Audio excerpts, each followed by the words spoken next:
శ్రీ విఘ్నేశ్వరాయ నమ. ఓం శ్రీ గురువే నమ. ఓం శ్రీ మాత్రే నమ. ఈరోజు స్పోకెన్ ఇంగ్లీష్లో గ్రామర్ పాయింట్స్ అండి. నేను చెప్పేది నౌన్లో వస్తుంది. మీరు స్పోకెన్ ఇంగ్లీష్ అనగానే మాట్లాడేది ఇంకా లేదనుకోవచ్చు. గ్రామర్ టిప్స్ అనేవి ఒక్కొక్క పదం చిన్న చిన్న పదాలు తెలిస్తే తర్వాత మనం మాట్లాడేటువంటి గ్రామరు స్పోకెన్ ఇంగ్లీష్ పదాలు అనేటువంటి ముందు మీ ముందుకు తీసుకొస్తారు. ఇప్పుడు abstract nouns have no plural. Abstract నౌన్లో ప్లూరల్ అనేటువంటిది ఉండదు. ఉదాహరణకి హోప్ అనే దాంట్లో ప్లూరల్ లేదు. కైండ్నెస్ అనే దాంట్లో ప్లూరల్ లేదు. Hope, kindness. అదేవిధంగా మెటీరియల్ నౌన్ గతంలో చెప్పాను, మళ్ళీ గుర్తు చేస్తున్నాను. మెటీరియల్ నౌన్లో copper, tin, iron, wood, can made of tin. Cans made of tin. Cans అనేవి టిన్తో తయారు చేస్తారు. ఇవన్నీ కూడా మెటీరియల్ నౌన్కి ఉదాహరణ. మెటీరియల్ నౌన్కి ఉదాహరణ ఏంటంటే కాపరు, టిన్ను, ఐరను, వుడ్డు. అంటే మెటీరియల్ నౌన్ అంటే కూడా కొంతమందికి తెలియదు అనే ఉద్దేశంతో ఒకవేళ మర్చిపోయి ఉండొచ్చు ఈ గ్రామర్ పాయింట్లో అనే ఉద్దేశంతో ఈ విధంగా మీకు మీ గ్రామర్ స్పోకెన్ ఇంగ్లీష్లో గ్రామర్ పాయింట్లు ముందుకు తీసుకొస్తుంది. Letters, figures and other symbols అనేటువంటివి ప్లూరల్ కిందకి వస్తాయి. అదేవిధంగా నేషనాలిటీ నేమ్స్ ఎండింగులో ఎస్హెచ్ కానీ సిహెచ్ కానీ ఎంఈఎన్ ఉంటాయి. అంటే M N, women, M E N, W O, M E N ఉంటే పదాలు ఎట్లా ఉంటాయంటే డచ్ ఉమెన్ అంటే DUTCH WOMEN Dutch women.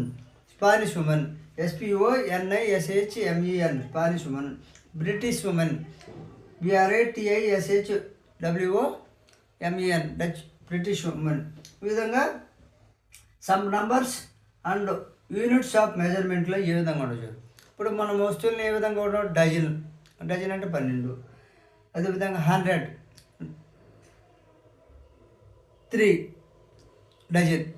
3 dozen అనాలి కానీ 3 డజన్స్ అనకూడదు. అదేవిధంగా ఫిష్ అండ్ బోర్డ్స్. ఫిష్ అంటే చేపలు, బోర్డ్స్ అంటే పక్షులు. బోర్డ్స్కి ఎస్ వచ్చింది, ఫిష్కి రాలేదు చూడు. There are 10 elephants in the zoo. There are 100 elephants in the zoo. అంటే ఇక్కడ చూడండి, ఎలిఫెంట్స్ అనేది ఎస్ వచ్చింది. 100 పెట్టినా కూడా ఎలిఫెంట్స్ అనే దానికి ఎస్ వచ్చింది. From Latin terminus, from Greek, from Italian. Noun ఎండింగ్లో ఇర్రెగ్యులర్ ప్లూరల్స్. అంటే నౌన్ ఎండింగ్లో ఇర్రెగ్యులర్ ప్లూరల్స్ అంటే ఆ వర్డ్స్ ఎలా ఉంటుంది చూడండి. ఒకటి ఏఈ. ఈ ఏఈ అనేది ఫార్ములాస్. FORMULAE చూడు ఫార్ములా. మనం ఫార్ములా అనగానే ఏ పెడతాం, ఈ పెట్టాం కాబట్టి ఏ. అదే వీతో వచ్చేసి నైవ్స్, KNIVES నైవ్స్. అదేవిధంగా ఐసెస్ అనేటువంటిది మెటీరియల్. మ్యాట్రిసెస్ అనేటువంటిది మ్యాట్రిసెస్. అదేవిధంగా ఏ అనే దాంట్లో క్రైటీరియా. అనే పదం CRITERIA క్రైటీరియా. ఏ అంటే చివరి వచ్చే పదాలు.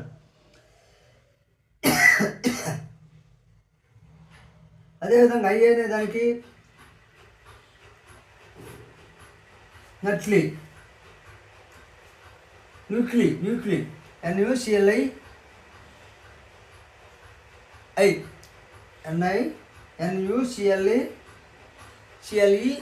న్యూక్లీ ఐ అనే పదం.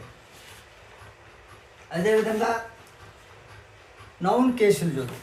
నౌన్ కేసులు అంటే నామినేటివ్ కేసులో నౌను, ప్రొనౌన్ ఇవి సబ్జెక్టుగా ఉంటాయి. నౌను, ప్రొనౌను ది సబ్జెక్టు, ఈ వెర్బ్ అనేవి ఉంటాయి. నామినేటివ్ కేసులో నౌన్ ఉంటుంది, ప్రొనౌన్ ఉంటుంది. నౌన్ ప్రొనౌన్లో ది సబ్జెక్ట్ ఉంటుంది, అడ్వర్బ్ ఉంటుంది. అదేవిధంగా అక్యులేటివ్ కేస్,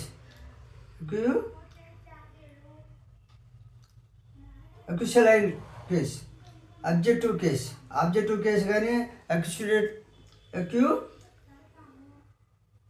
అక్యుషలైన్ కేసు కానీ ఆబ్జెక్టివ్ కేసు కానీ నౌను ప్రొనౌన్స్లో ది ఆబ్జెక్ట్ ఈ వెర్బ్గా యూజ్ చేసుకుంటాం. ది ఆబ్జెక్ట్ని కానీ ఈ వెర్బ్ కానీ యూజ్ చేసుకుంటాం. అదేవిధంగా ఈ ప్రిపోజిషన్ ఆఫ్టర్ ఆబ్జెక్ట్ వస్తుంది దాంట్లో. ఆబ్జెక్టివ్ కేసులో నౌను ప్రొనౌను ది ఆబ్జెక్టు ఈ వెర్బ్గా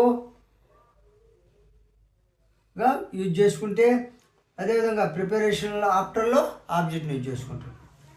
అదేవిధంగా ఉదాహరణకి రాజు బుక్కు ది విండో అనేటువంటి ఆబ్జెక్టుల కింద వస్తాయి. ఆబ్జెక్ట్కి ఎగ్జాంపుల్ ఏంటంటే the window, Raju, books, the window అనేటువంటివి చివరిని కంటే ఆబ్జెక్ట్ అవుతాయి, ఫస్ట్ కనిస్తే నౌన్ అవుతాయి. అదేవిధంగా the window was broken by Raju, the window was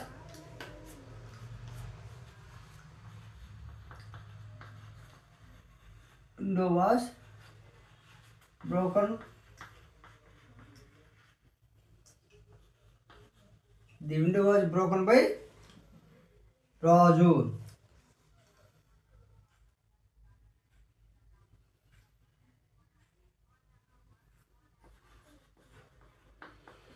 ఇప్పుడు మనం ఇందాక ఏమనుకున్నాం, Raju breaks the window, Raju breaks the window.